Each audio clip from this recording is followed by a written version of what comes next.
Hello and welcome to the big picture. The dramatic announcement this morning by the Maharashtra Home Minister of the hanging of Ajmal Kasab, the Pakistani terrorist sentenced to death for his role in the Mumbai attack on November 28, 2008, following the president's rejection of the mercy petition, has understandably taken the nation by surprise. The reaction to his highly sensitive and secretive decision and the hanging itself has been varied, swinging from celebrations to very sober reactions and introspection. Several questions have cropped up from this event, from whether this is a closure to the dastardly attack to the need for death penalty, not to mention the out-of-turn decision by the president to reject the mercy petition. The reaction from across the border is also something which is being discussed, while the larger question of whether and how this issue will get politicized is also drawing attention. The more serious question of how such decisions should be taken and how far media should drive such decisions also is an issue. We will discuss all this today with an eminent panel of guests. I have with me Justice V.N. Khare, retired Chief Justice of India, Arun Bhagat, a retired distinguished police officer who has the unique distinction of heading the Delhi Police, CBI and the IB, and Vinod Sharma, political editor of Hindustan Times. Welcome to all of you. Let me go to Mr. Justice Khare. Justice Khare, this is a decision which has largely been welcomed by people, but there are also a lot of questions which have raised. One of that is the way in which this decision on the mercy petition itself was taken. Do you think that it is an issue that the president apparently seems to have taken it out of turn? No. It is no question of surprise anyone. He deserved that punishment. He deserved that what has been meted out to him.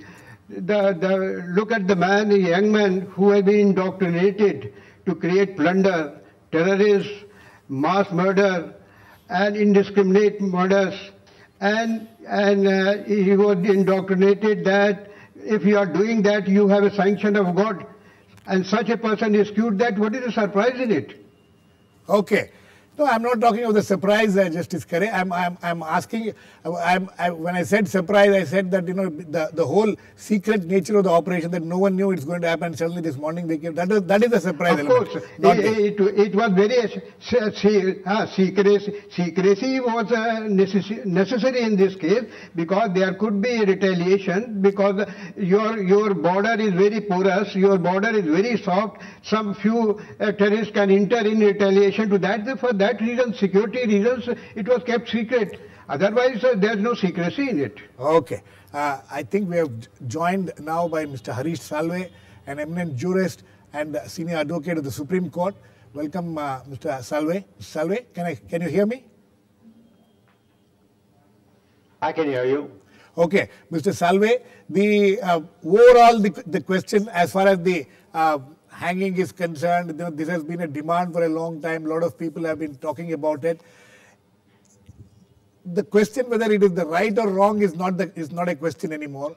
The question is is this a closure to that dastardly attack?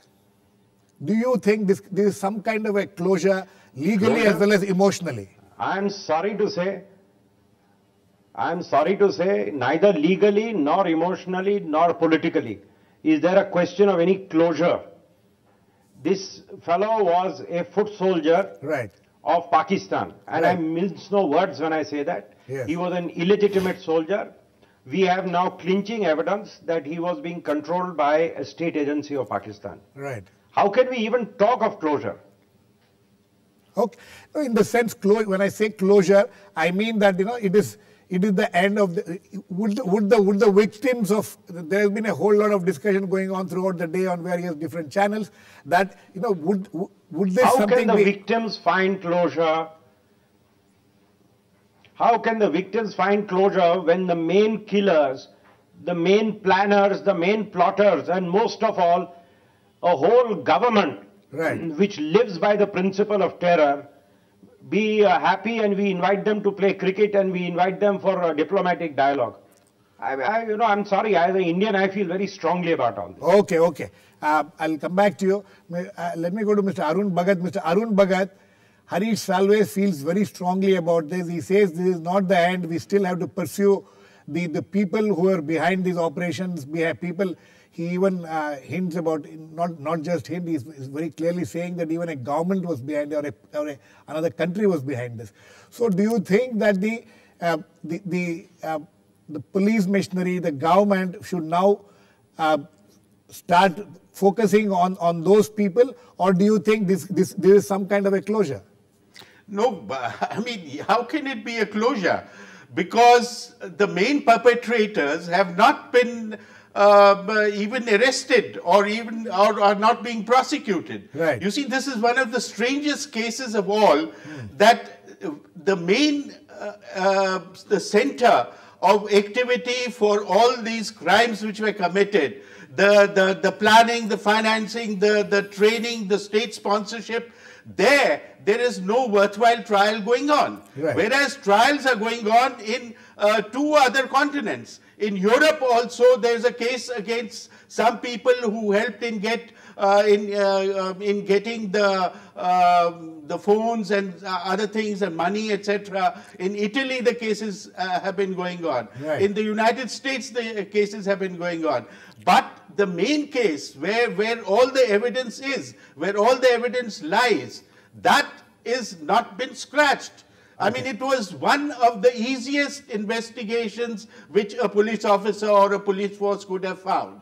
But yet, they have made no headway at all. That is why when Mr. Salve says that there is state sponsorship, there is more than adequate evidence that it is so. Okay. And yet, there's no question of closure. The case will continue. The investigations on our sides will continue. And I hope they continue till the last perpetrator, the main actors, are brought to trial and are brought to justice. Okay, let me get back to Mr. Salve for a moment. Mr. Salve, I was asking Justice Khare also this question. The decision of to reject this mercy petition, apparently from what we had been reading for a long time, that there is a long list of mercy petitions pending before the President of India, and you know, we were some of the reports and some of the analysis were made to believe that this goes according to the chronological order, but apparently a decision has been taken out of turn. You think that there is no problem as far as that is concerned? I'm sorry, I've always maintained that this story of chronological list in language of studied moderation, right, an absolute nonsense. Do government and do ministries of home and ministries of administration which deal with sensitive issues follow chronological order, or do they follow orders of importance?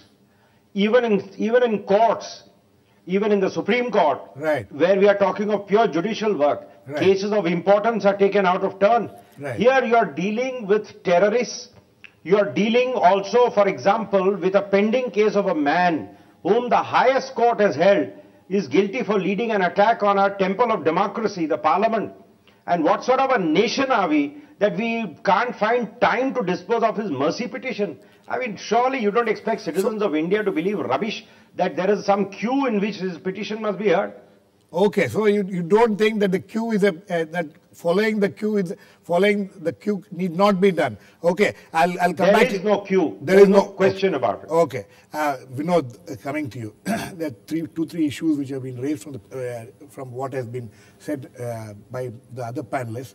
But what I want you to dwell upon is that how is this decision to reject the mercy petition and now hanging of Kasab going to have some political repercussions in this country? In our country? Yes. I don't think so, because there is a broad consensus on 26/11 in this country. It was an attack against India. Yes. The people who died in Bombay, that was collateral damage. Yes. I mean, I view it as an invasion of India and an attack on India. And that is what the Supreme Court judgment said while upholding the death sentence against Ajmal Kasab. Right. And I think that, better late than never, this is one of the fastest hangings that we have seen, amongst the fastest. Yes. The one faster than this was perhaps in 1993, when a person was hanged in 3 years for having murdered his family members. Right. This is the fastest. And I think that it is rightly done. He was a Pakistani and he invaded India. But I have a question for Mr. Salve and also a comment on what he earlier said about Afzal Guru.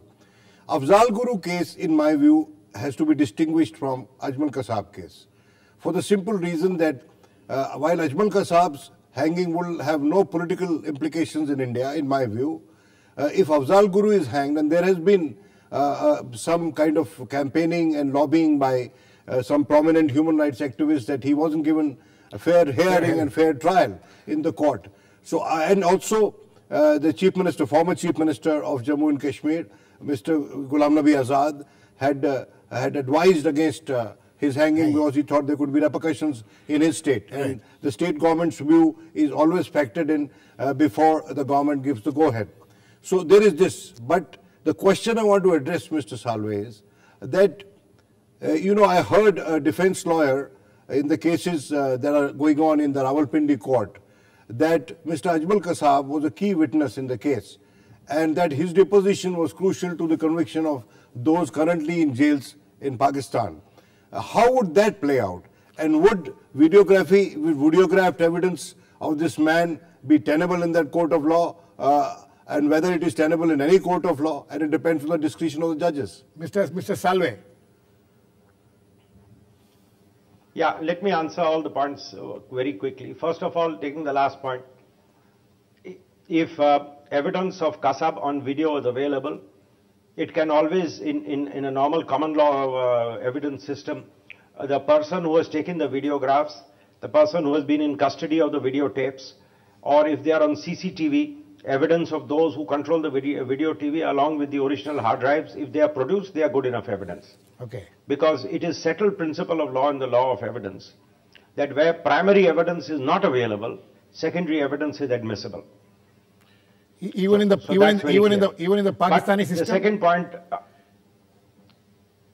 they have the same principles of the law of evidence. We have Evidence Act of before India got independence. Okay. So Okay. Broadly, it's the same principles which apply. Okay. I'm not aware of any local changes which they may have made. Okay. The second point, let me bring out.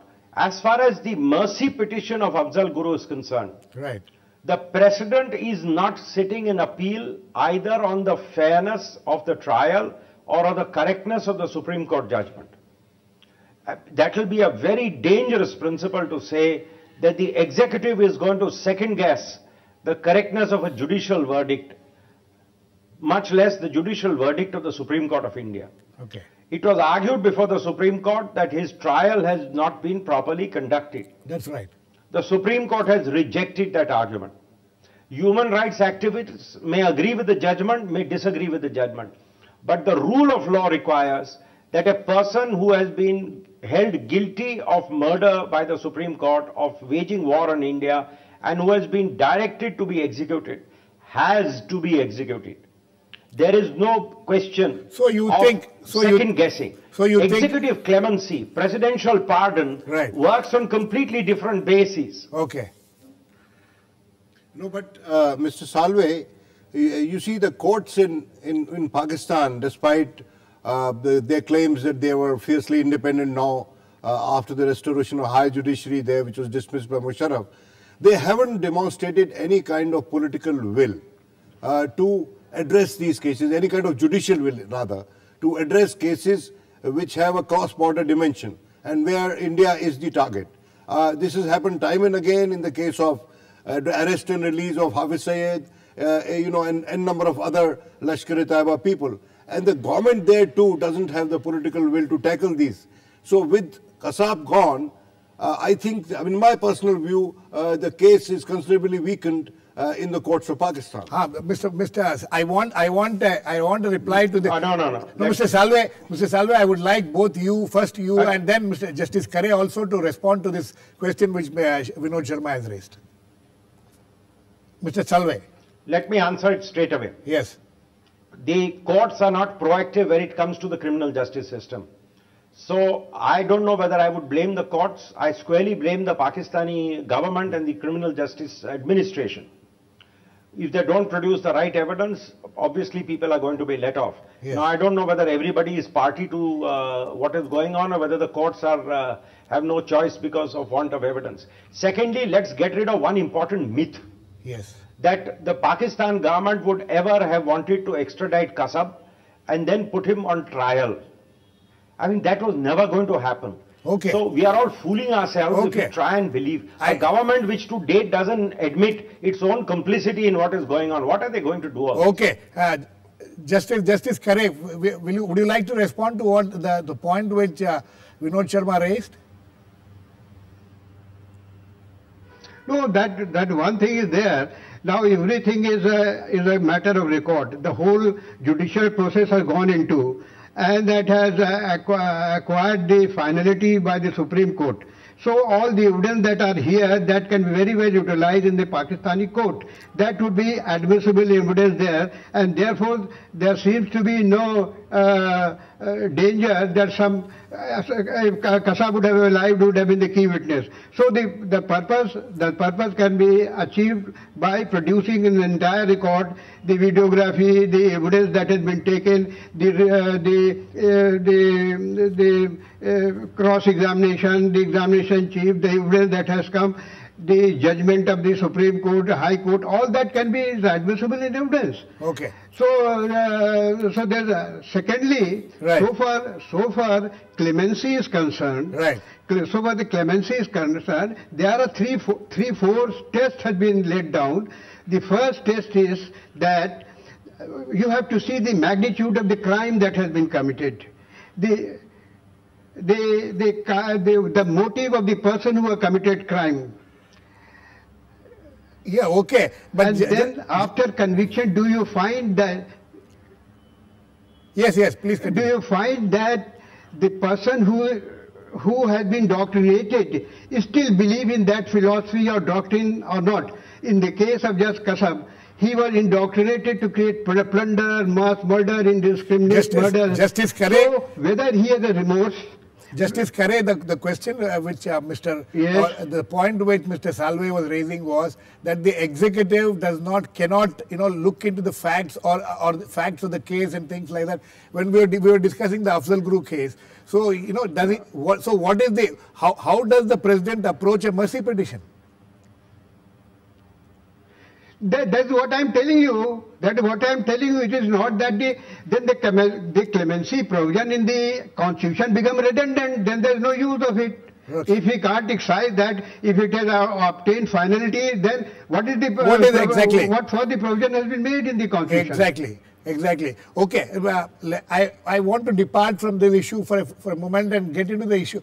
The other issue is of the whole debate. Clarify one thing. Yes, Mr. Salve, you want to respond? Quick clarification. Yes, please. What the president cannot do is say that the Supreme Court got the facts wrong. Whatever the trial court. President can and must look at is the magnitude of the crime, the enormity of the overall event.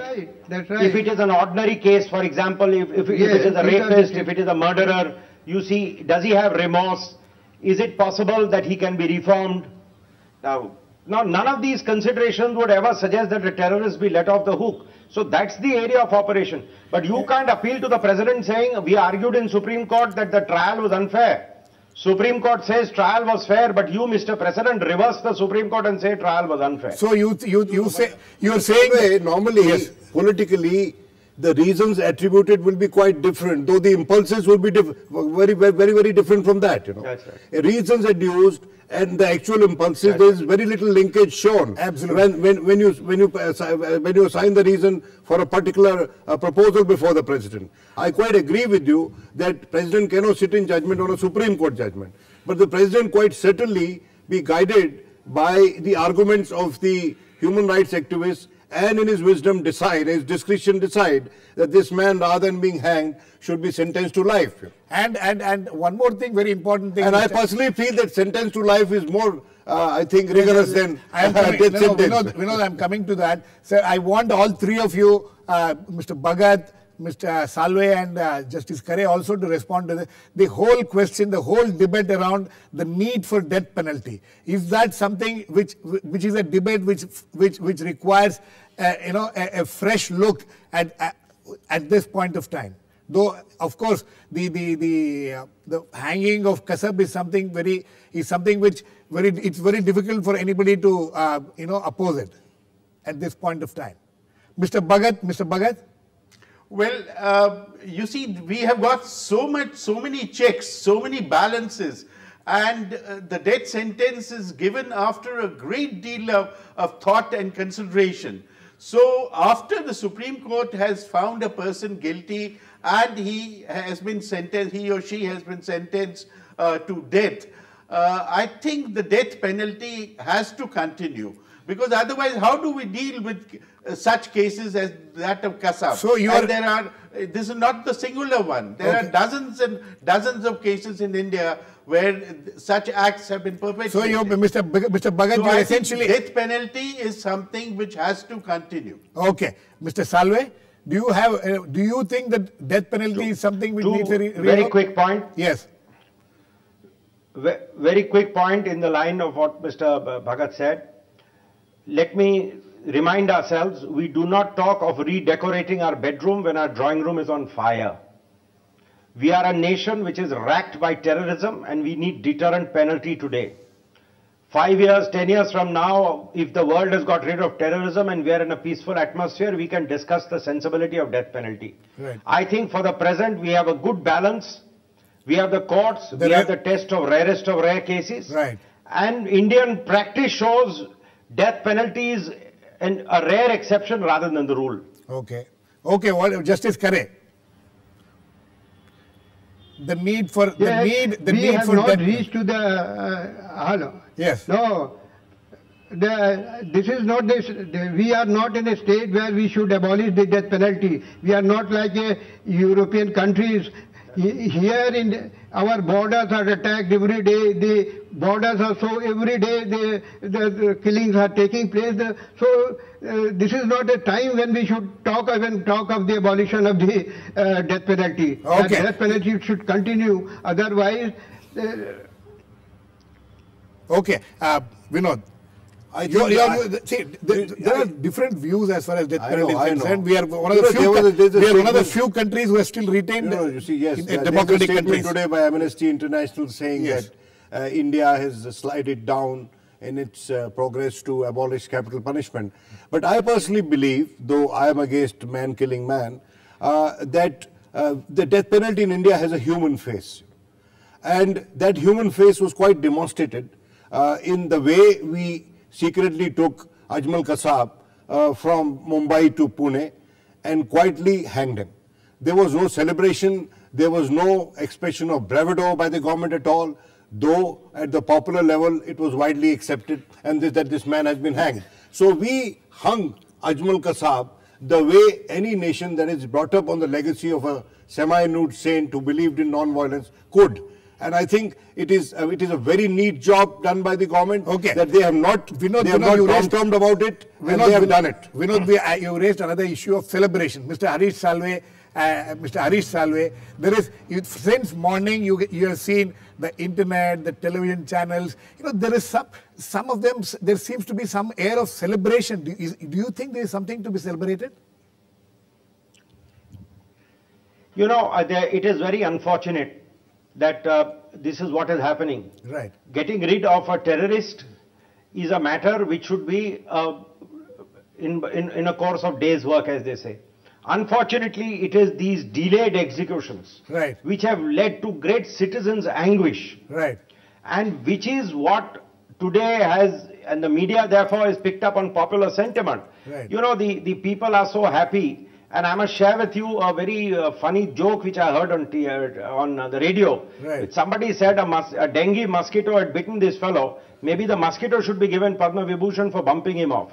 So, you see, public sentiment was so in favor that this has becoming something of an outpouring of feeling. But I think the media is also overdoing it, I'm sorry to say. I saw some channel who's going around and calling people on the streets and asking for comments. Right. I think that sort of spoils, as what has been rightly said, we are a non-violent country. We have done it with dispatch and the matter should rest there. Okay, Justice Kare, your last words.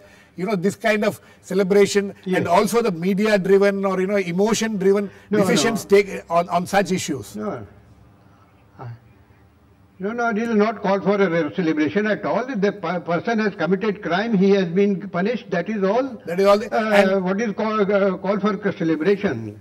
Absolutely, Mr. Bhagat. Mr. Bhagat, last words to you. I would say that we should not make a hero of a villain of the first order. But the amount of importance that he is being given, I think, is unnecessary and uncalled for. Okay, Vinod, last words to you.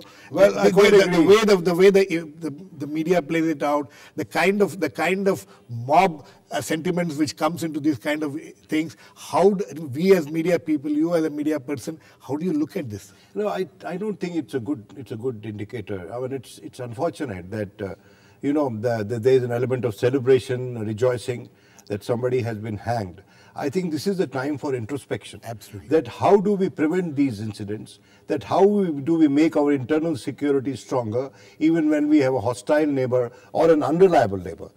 Celebration means that you are setting it as a very fine precedent, and that others that there should be as many hangings in India as possible. Yes. I mean, I don't think that India has that culture and the heritage to sort of wear capital punishments as an armband and say that we are a country which hangs killers and rapists. Yes. We are a country that tries and reforms people, and that's what the philosophy of Mahatma was. Okay, and we have come to the end of the program, but the message from this is that the rule of law has prevailed, justice system has prevailed, and so to make a big celebrations out of it is not the right thing to do. We have to celebrate that the justice system has prevailed in this country. Thanks to all my guests, Justice V.N. Khare, Mr. Harish Salve, Arun Bhagat, and Vinod Sharma. Please keep watching. We'll come back with another issue on the big picture, same time tomorrow.